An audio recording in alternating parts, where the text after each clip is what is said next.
Welcome to an oral history of the Church. I'm Adam Christman. And I'm Jonathan McCormick. An oral history of the Church is a conversational history podcast. This first volume is an oral history of the campus relocation of Golden Gate Baptist Theological Seminary's main campus from Mill Valley, California to Ontario, California. The fourth episode for this volume is an interview with Associate Professor of Intercultural Studies, Dr. Lisa Hoff. Well, Jonathan, I really enjoyed our conversation with Dr. Hoff. She has her own unique contribution to the project, coming at it from three different angles, as student, staff, and then most recently as faculty member. Yeah, I'm really impressed with Dr. Hoff, her contribution to our faculty here, and I really enjoyed getting to hear more of her story, how she came to Golden Gate and her involvement here. She's had quite a journey. Yeah, it's quite interesting to think about the fact that not only has she done all of these things that we've in brief just mentioned, but starting businesses overseas and all of this, it's very interesting. So it's a very good story. I think all of our listeners will enjoy it. One thing of note about Dr. Hoff, she's contributed a chapter 37 of John Mark Terry's Missiology, An Introduction, which is just a solid textbook on the subject. And I believe she has another book on the way. Yes, I believe she's making her dissertation into a book form, but that's still in process. Well, for unique elements in this interview, what would you suggest, Jonathan, that the listeners especially listen for? Something valuable to me is learning how culture of institutions get handed down. Dr. Hoff, as a student, as a staff member, as a faculty member, has a unique insight into the cultural heritage of Golden Gate, how the faculty members build this culture and pass it to the next generation of faculty members. Yeah. For me, I found her thoughts on the interactions between folks from Golden Gate and the neighboring community particularly interesting. Very true. I thought it was a take we hadn't quite heard yet in our interview process so far. Similar in some ways, sure. There are going to be common elements, no matter who we're talking to. But I think her contribution is a little more unique than what we've heard so far. She seems to have really gotten into the community to get to know the people, the place, in the area. Well, without further ado, here is Dr. Lisa Hoff. This is Jonathan McCormick And Adam Christman interviewing Dr. Lisa Hoff on April 19th, 2016. The interview is taking place in Dr. Hoff's office in the Kim Schools wing of Golden Gate Baptist Theological Seminary's Administration Building, located at 201 Seminary Drive, Mill Valley, California. Dr. Hoff, thank you for sitting down with us. We really appreciate your time. Thank you. And I'm excited to go through our little questionnaire with you. So our first question is, how did you first hear about Golden Gate Baptist Theological Seminary? Well, let me begin by just thanking you for the invitation to be able to talk with you about Golden Gate, because this is an institution that has played an incredibly important role in my life development and my spiritual development over the years. I first heard about Golden Gate actually when I was in high school, because my father was making a midlife career change and was looking for a seminary to go start a seminary education. Wow. And so at that time, I remember him talking about the various seminaries around the United States. And although my father did not end up coming to Golden Gate, I was first exposed to Golden Gate at that time. But in my mind, since I was living on the East Coast, Golden Gate just seemed like a very far away place, and to be honest, in high school, not a place I necessarily saw myself coming to as a student in the years to come. Sure. All right. How did you first come to study and then to work at Golden Gate? Yeah. I after college, I was living overseas for a couple of years, and I specifically was developing a heart for working amongst different Asian peoples. And so when I was looking at getting a graduate degree, I was very drawn to the Intercultural Studies degree at Golden Gate. Mm-hmm. And because of Golden Gate's location here on the West Coast, their focus on the different Asian communities and learning how to contextualize the gospel for different peoples, whether they be from China or Japan or Korea. And I thought that was a really unique attribute to Golden Gate as a seminary, to be able to provide people with a deep expertise and a background in knowing how to communicate the gospel effectively to people in different cultural contexts, specifically those along the Pac Rim. Yeah, and for those who may be listening who don't know, the campus that we're on right now is located physically. You can look it up on Google based on the address we gave you at the start, but it's about 10 minutes, if that, to the Golden Gate Bridge. Mm-hmm. We are right next to the city of San Francisco. Which gives us access to so many different kinds of communities, and not only San Francisco, but the rest of the Bay Area. The East Bay has a lot of different peoples represented throughout all the different cities there also. Mm. And because Golden Gate is a smaller institution in terms of just classroom size and giving students an opportunity to interact with faculty and staff and others on campus, I was also really drawn to Golden Gate because I knew that I would have more opportunities to learn things in the classroom and then apply them into a ministry context that I felt I could see myself in, at least long term. And so I felt like the location of the seminary was really strategic for that, and because of kind of the philosophy of the seminary in terms of really investing in the lives of students and helping them to make ministry very practical out of the things that they're learning in the classroom. Yeah. Very cool. You have 2 degrees from Golden Gate, correct? I do, yes. Did you work on these concurrently, or did you do one then the other? I worked on them concurrently. I was, soon after I got here, actually was when the Master of Arts in Intercultural Studies degree started. I was already working on my MDiv at the time. I was one of those students who just could not get enough of my seminary experience. So I was here for about 3.5 years, and during that time, I think I accumulated 128 hours. Wow! Because the way that I viewed seminary was that this may be my only opportunity to fill my toolkit with tools that are going to help me 20, 30, 40 years down the line in ministry, and to help me be effective in learning how to confront situations that I couldn't even imagine of when I was in seminary. And so whether it was a doctrine of prayer class or a systematic theology class or a class related to intercultural communication, all of those things I could see fitting together in my life, not only to help me actually in the ministry itself, but also that I felt like God would use to transform who I was and in my relationship with Him.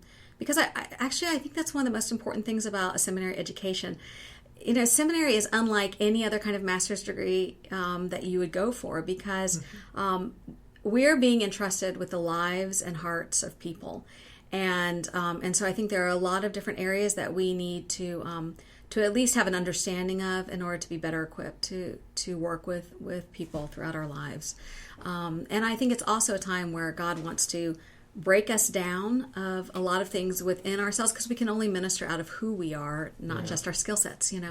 And I feel like that was another thing that I had heard about Golden Gate, and it was definitely my experience when I was here as a student too. Yeah.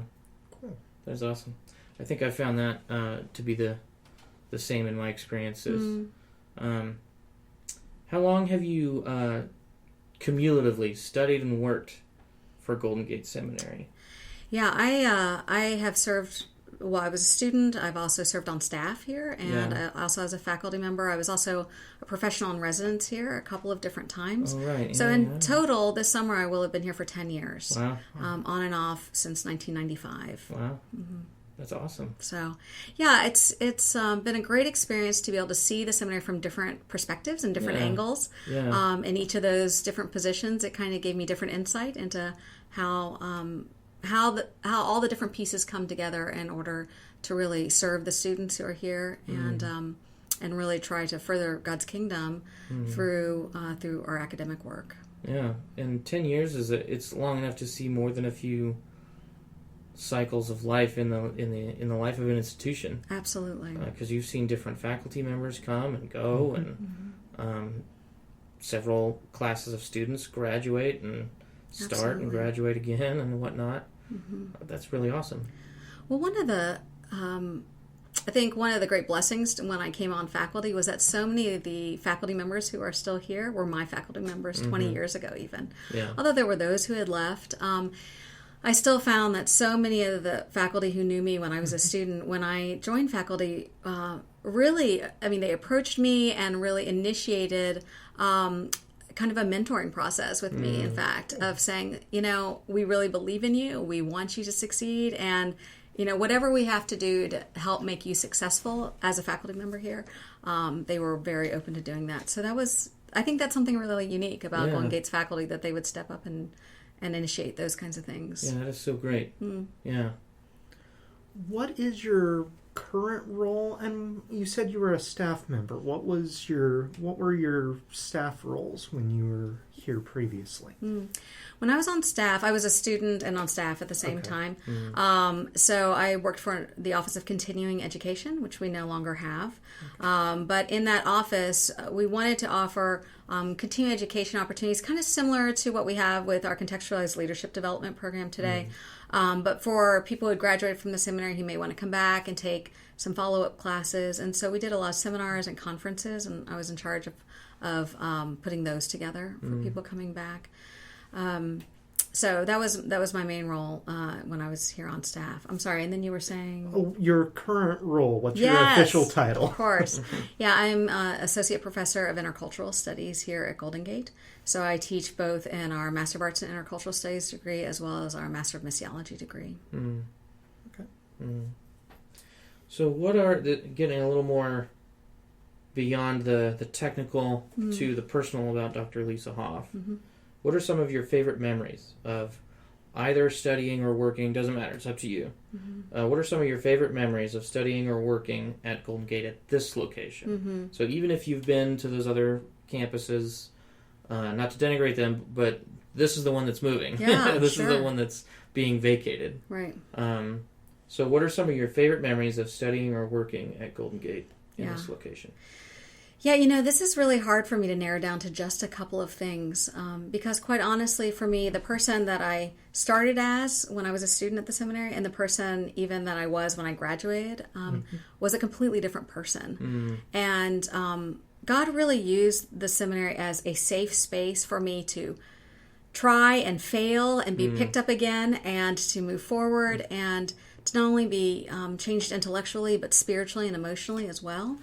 And so I have a deep attachment to this campus and to this place. There's a lot of meaning in space and place for us. We have memories and locations. And so in a lot of ways, my seminary experience, what I receive both from faculty members, other staff members, and also my experiences with other students, really made this place home for me. And that's something that has lasted over the last 20 years, to be quite honest.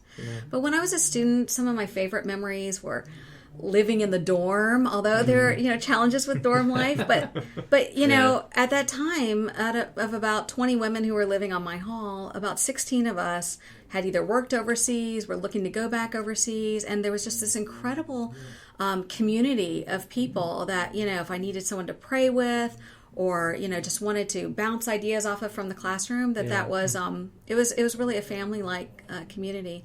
Also, just having opportunity to put together with other students to help mobilize them to go overseas in different capacities. Went to India and to Turkey with larger groups of people from the seminary community. Cool. That just that experience helped me to grow, and I was mentored by a faculty member even as I was trying to put together those teams. Wow. So those are some of my experiences, but I have to say, another one of my favorite experiences as a student came in a class where it was a theology of prayer class, and I remember Dr. Stan Nelson was teaching that class, and at the end I remember getting my paper back, and there was no grade on it, but there were all these comments about things that he had seen in my life over the semester. This was a fairly small class of people. And there were things that that he felt I needed to be aware of, and things that, to be effective in ministry long term, that I just needed to pay attention to. And I remember going into his office, and I showed him the paper, and he goes, "Oh, I'm so sorry I didn't give you a grade." And I said, "I don't care about the grade." I was like, "What I care about is that you notice these things that I really wanted to work on myself, and I want to express my appreciation to you, that you cared enough about me and my growth as a minister that you would speak into my life, Yeah. And so when I came back on faculty, it was those kinds of examples of faculty members that really stuck in my mind, and are really examples of what I hope to become one day as a professor. And so today, I really enjoy having students over to my home. I enjoy taking them out and going into the city and exploring communities and living life with them. So I think it's really the relationships and a lot of the experiences based on those relationships that have left such a lasting impression on me. So that's awesome. What is your most prized achievement that you earned while you were at this campus? This could be a literal prize or an award, or something that God's done through you that you really cherish. Yeah, I think, as I was just mentioning, that some of the things I prize most are the relationships that I have had on the campus, and the opportunities I've had to invest in the lives of other people. When I see years sometimes down the road, the investment that I made into a person's life and how that made a long-term difference for them, that is something that's incredibly rewarding for me. And so often as Americans, we're very impatient and we want to see immediate results of things that we do. But the reality is, when you're investing in a person's life, you have to look at the long term, because the deepest results, the most meaningful results, won't happen overnight. So I think as I see students' lives changed, and when they're able to share with me how perhaps I've encouraged them or helped them along that road, that's really meaningful to me. And as a student, there were 2 awards that I received. One was the Jack O'Neill Multi-Ethnic Award, and the other was the Bill Cruz Leadership Award when I was here. And those are very meaningful to me for different reasons. The Multi-Ethnic Award for me was just a reflection of the person that I wanted to be, and the person I was really asking God to transform me into, a person who was welcoming and hospitable to people from a variety of socioeconomic backgrounds, ethnic backgrounds, even age backgrounds. And so when I won that award, I felt like that was just kind of an affirmation from the Lord that he was starting to work some of those things out in my life. That's and the word I was thinking of, affirmation. Yeah. And that I felt like my community of faith was giving me some affirmation in that area. Yeah. And so that was really meaningful to me. Yeah. And then the Leadership Award, too, I feel like, from Dr. Cruz, I feel like that was also a real gift, because I, again, felt like it was a moment for the president to actually encourage me in what he saw in my life and the potential that God had for me in different areas where he might call me in my future. And so both of those things were very, very important to me. And that was in the 90s, is that correct? It was. So he was still president at that time? He was, yeah. I didn't realize they had his name on it while he was still here. Yeah, they did. So I don't know about his experience, but that must have felt awkward to give awards with his own name on it to each graduating class of students. Well, I'm not sure. Actually, on the award itself, I see it says the President's Award for Excellence in Leadership, but at least when it was referred to, when it was at least when we referred to it, it was the Cruz Award, because he and his wife actually set up the endowment for that. Right, yeah. So that's true. Well, before the announced sale of the Mill Valley campus on April 1st, 2014, what was your impression of the relationship between Golden Gate's Mill Valley campus and our neighbors? And just, again, reminding listeners of 10 years of experience, or almost 10 at this, I guess this is a couple of years ago now, but you were here in the late 90s as a student, and then you came back as faculty and professional in residence in 2005 and 2010. Right, exactly. So what was your impression prior to that date. Mm-hmm.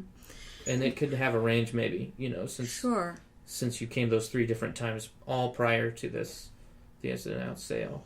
Yeah, and I do think that the role that I had in the seminary community affected the way that I looked at the larger community, whether it be as a student or as a faculty member. Because honestly, as a student, I worked in many people's homes in the area, whether it be through childcare or cleaning homes. I felt like I was able to develop relationships with people just by being invited into their home to work in various capacities. And so, at that time, back in the 90s, I really felt like, although we had a difference of worldview oftentimes, some cultural values were different, I really felt like there was a fairly healthy relationship between the seminary community and the larger community. Again, it was more like we may not agree on everything, but I felt like people valued us and the contribution that especially a lot of our students made into the local community. Yeah. And even as when I came back as a professional in residence and in my early years on faculty, I really, that was generally my impression. I recognize that a lot of us here on campus don't have a tremendous amount in common in terms of our daily life activities, maybe even in terms of our spiritual lives and such, to those that are around us. But I still felt like there were bridges that could be built and opportunities where we could connect with people throughout the community. So that was my general impression before the seminary was sold, before we found out about that. Yeah. We've used this term a few times in the interview so far, and I want to step back and define it. What does a professional in residence do here at the seminary? When a professional in residence comes to the campus, usually it's either for a semester or possibly for an entire year.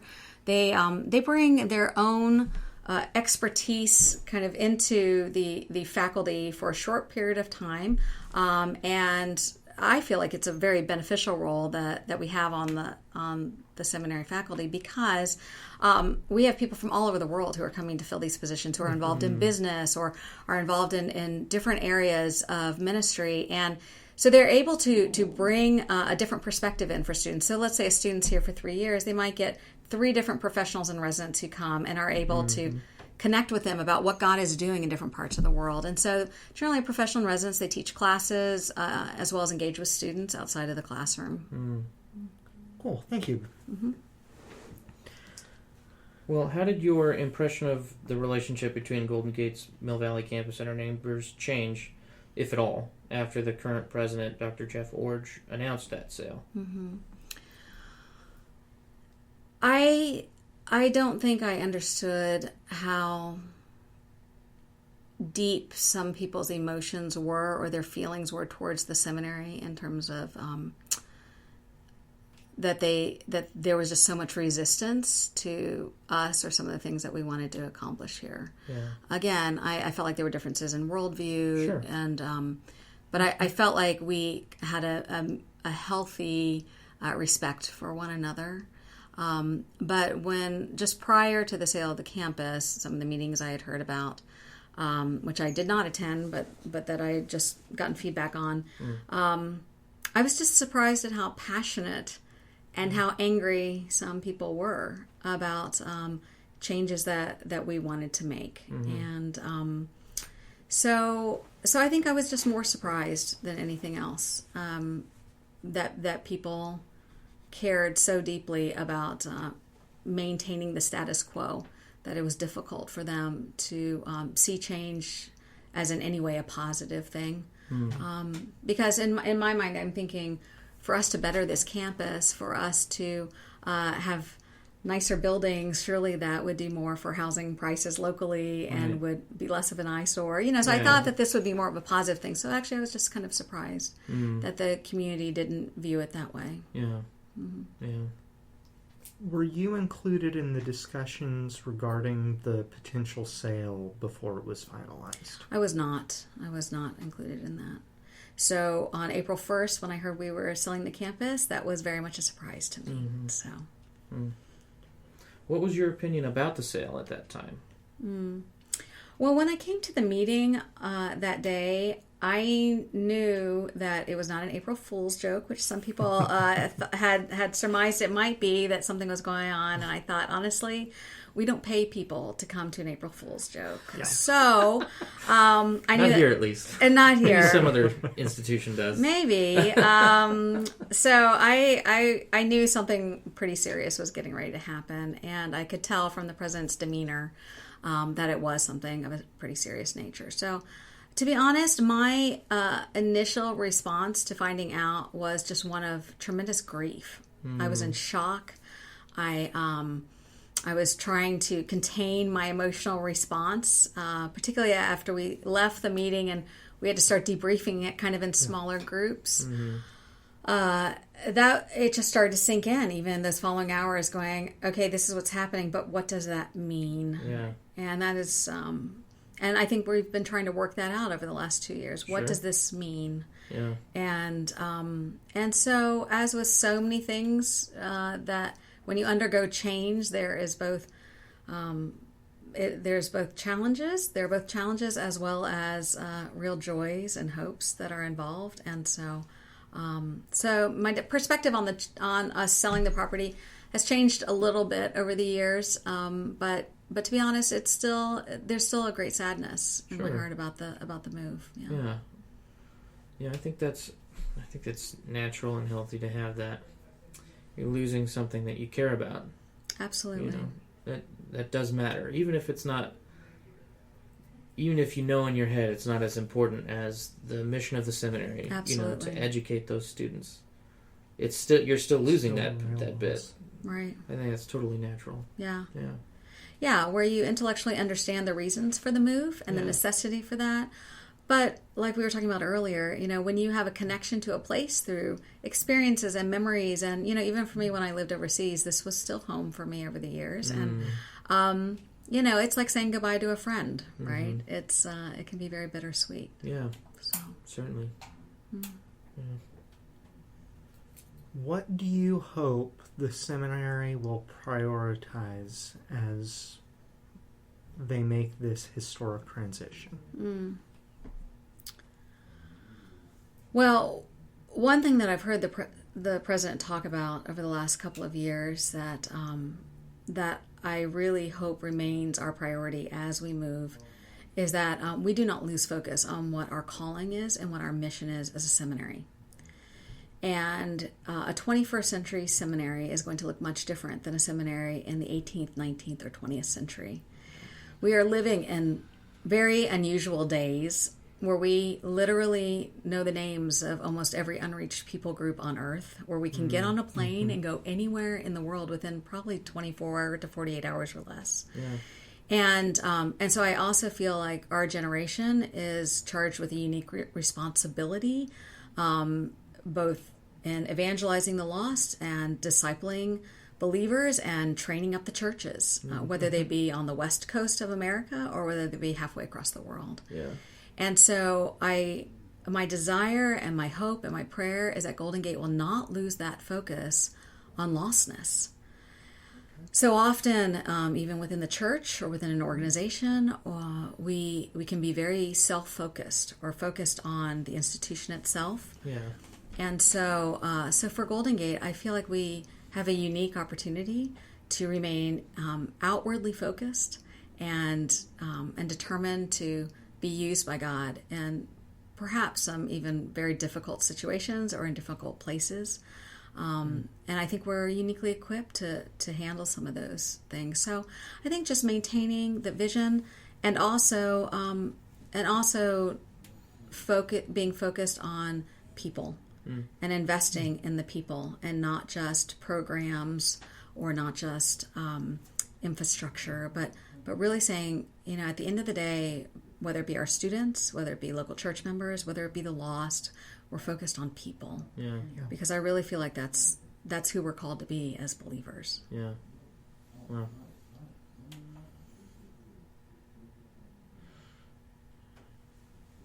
Yeah.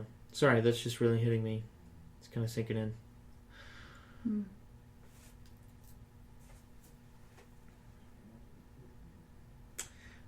I think just reflecting on what you said just now, I think Golden Gate has a good shot at achieving what you voiced. I think they have a good shot at it. Yeah. Some institutions maybe would have a really poor shot at achieving that goal. But I think the way that Dr. Origin and others have talked about the way the staff has been encouraging to me. That the staff and the faculty have been pulling together. That they are still teaching the full course loads. And, that's right. You yourself are packing up your office already, packing up their home. Some faculty have already moved down. Some staff have already moved down. Right. So I think, yeah, I also hope for those things, and I think the seminary has a good chance at achieving it. Absolutely. If I had to take a guess. Yeah. In my limited human perspective. Well, and I think part of our DNA as a seminary is that, at least from my experience as a student and on faculty, is that we are not just studying the Word or studying books or taking classes just for the sake of studying. Right.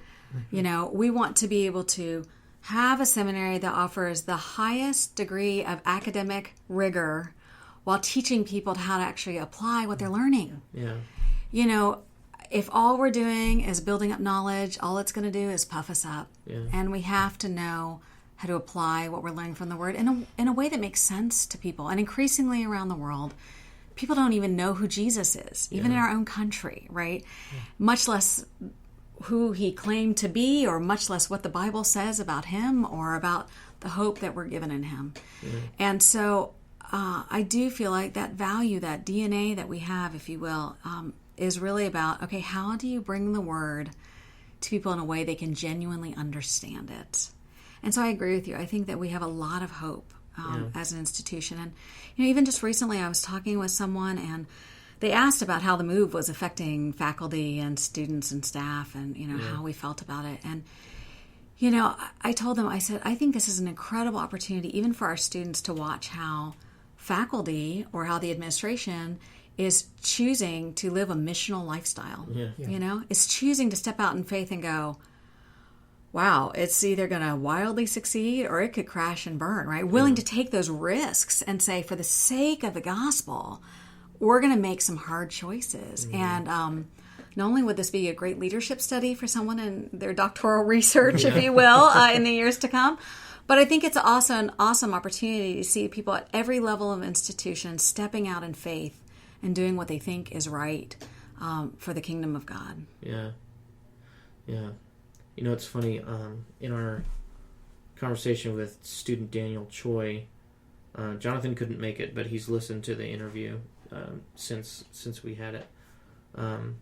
He mentioned his surprise at the announcement because of how long the seminary's been at this location and the value of the view and the value of the property and everything.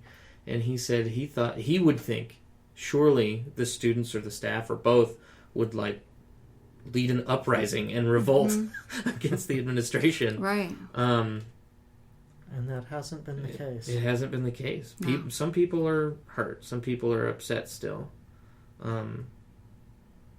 But we don't have people standing in front of Dr. Orge's house chanting, "We will overcome." Right. Or "We will buy it back." Something like that. Well, and I think it's because it's that gentle tension that's going on inside of a lot of us while there is grief and sadness and loss. At the same time, when we really think through and pray through what is happening, you know, sometimes God calls us into hard places. Yeah. And does call us to step out in faith. And change is hard. Change is hard. And, you know, nowhere in Scripture do I see that, you know, following Jesus is the safe, comfortable life. Right. And so I think we as a seminary have this opportunity not only to demonstrate this as individuals, but we as a whole institution can step out in faith, you know. And I remember an early blog I read after the announcement, and it was one of our former students. He essentially said that for all these years, the seminary has been about sending people to the nations, and now the seminary itself is being sent to the nations. Yeah. And I thought, that is what's happening. Right. And we need to be able to step back and recognize God's hand at work, even through the process of emotional grief and transition. Right. Yeah. So. Well, Jonathan, do you have any other follow-up questions? Is there anything else you'd like to share with us about your experience here at the seminary? I don't think so. I think I've shared quite a bit in terms of how transformative my experience has been here, and how important my role is here, even as a faculty member. Because for me, again, this is not just about being at an institution or being at any institution. It is really about a connection I have with the people of this place, and the vision that we have to train up people to go to places that, frankly, I will never go, and other faculty members will never go, and that they're going to have an impact on people's lives I can't even dream of today. And to me, that is such an exciting place to be. And I have a deep loyalty to Golden Gate, and I've developed that over the years. But again, it's not to a piece of land, and it's not to a building. It's to this vision that I feel like God is accomplishing through the lives of our people here at this place. Yeah. Thank you for your time, Dr. Hoff. Thank you. Thank you very much. That was Dr. Lisa Hoff, Associate Professor of Intercultural Studies at Golden Gate Baptist Theological Seminary. Jonathan, why don't you tell us about a moment that you particularly enjoyed in the interview with Dr. Hoff? I really enjoyed her discussion of her relationship with some of the professors. I'm a bit of a nerd, and I've read a lot of what our former history and theology professors have written. One of the people she talked about was Dr. Nelson. He wrote a little theology, and it was helpful to me. And it was encouraging to hear how he cared about her spiritual formation that came out of the education in the class, to the point where he forgot to put the grade on the paper. Yeah. I admire that. Yeah. Yeah, I agree.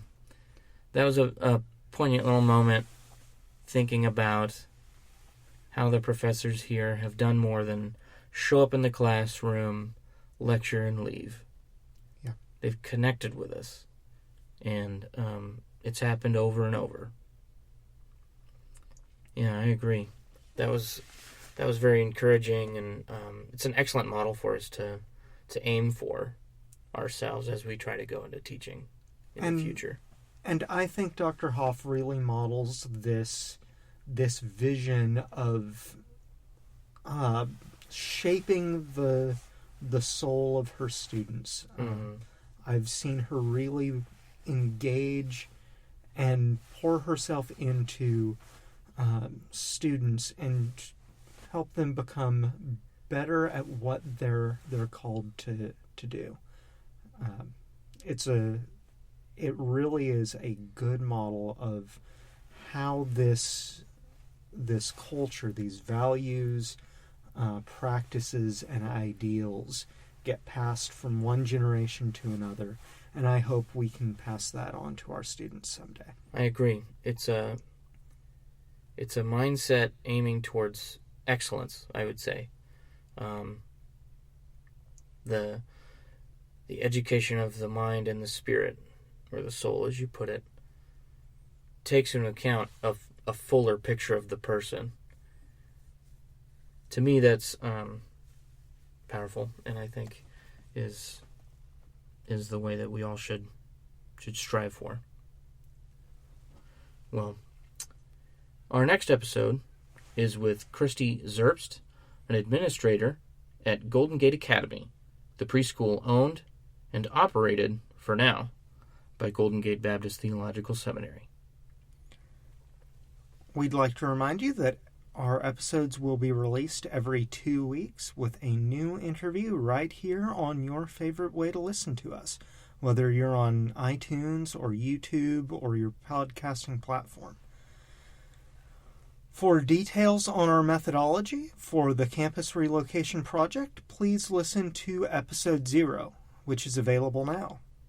Episode 5 with Christy Zerps will be available May 27th. As always, we ask you to subscribe. Please give us a rating on iTunes or maybe a like on YouTube if that's where you listen.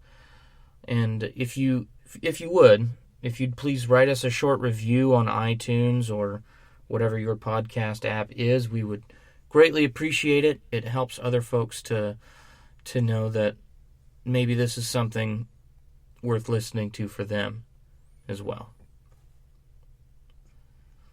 So, Macklemore, unless there's anything else you wanted to add. And comment on YouTube. Then that's all for us again this time. May God bless you as you go. He's already gone before.